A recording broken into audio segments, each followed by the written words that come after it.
Bonjour mes très chers amis et bienvenue sur Facile et Amusant avec Opia.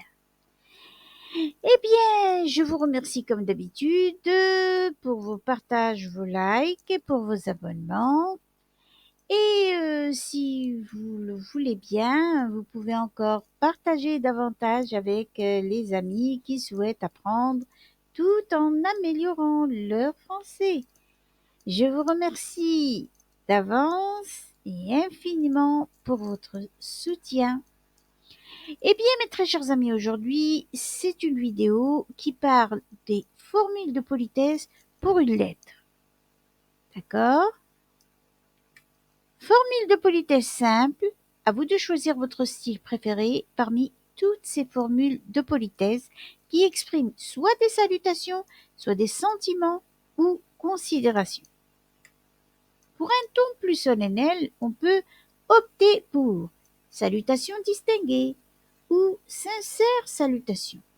Si l'on souhaite affirmer une plus grande proximité avec notre interlocuteur, il est possible d'employer cordiale salutation, sincèrement, bien sincèrement, bien cordialement ou encore meilleure salutation.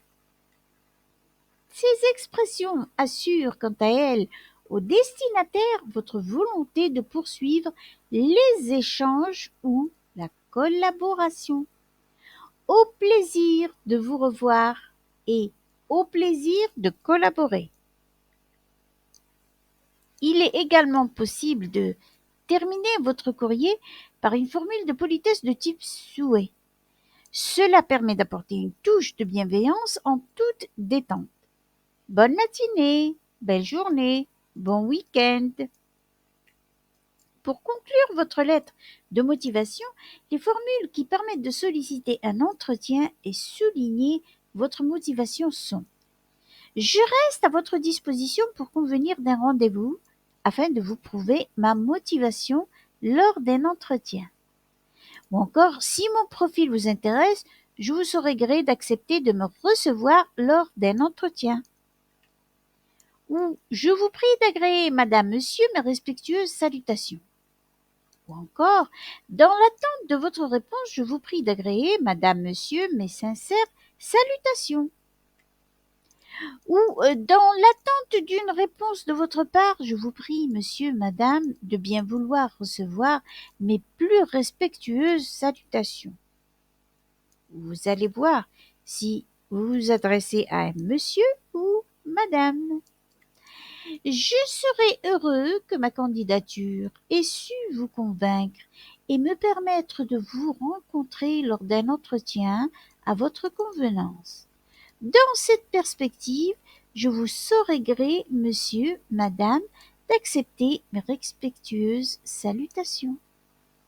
Dans l'attente d'une réponse que j'espère favorable, je vous prie de recevoir, madame, monsieur, mes salutations distinguées.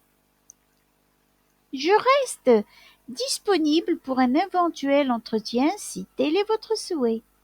Dans l'attente de vous rencontrer afin d'approfondir ma candidature, je vous prie de croire, madame, monsieur, en mes respectueuses salutations. Impatiente de pouvoir exprimer toute ma motivation à l'occasion d'un entretien, je vous saurai gré, madame, de bien vouloir accepter mes sincères salutations. Me tenant à votre disposition pour un prochain entretien, je vous prie d'agréer, en espérant que ma candidature retiendra votre attention, je vous prie de croire, madame, à l'expression de mes sentiments distingués. Si le destinataire est un client, il est préférable de garder un ton respectueux. Veuillez recevoir, monsieur, l'assurance de ma considération distinguée. Je vous prie d'agréer, madame, mes sincères salutations. Veuillez recevoir, monsieur, l'assurance de mes meilleurs sentiments. Dans toute correspondance administrative ou officielle nécessitant un ton sérieux et solennel, on optera pour les formules classiques consacrées. Je vous prie d'agréer, madame, mes salutations distinguées. Ou je vous prie d'agréer, monsieur, l'expression de mes sentiments distinguée. Je vous prie de croire, madame, en ma considération distinguée. Veuillez agréer, madame, mes respectueux hommages. Exemple de formule de politesse à ne pas utiliser. Je vous prie d'agréer, madame, monsieur, l'expression de mes salutations distinguées. Explication. Les salutations ne s'associent pas à l'expression. C'est l'un ou l'autre. On exprime des sentiments et non des salutations. Je vous prie d'agréer, madame, l'expression de mes respectueux hommages. Explication. Formule trop lourde et ancienne. Je vous prie de croire, madame, monsieur, en l'expression de mes sentiments distingués. La formule qui doit être utilisée pour la lettre de motivation est croire à et non croire en.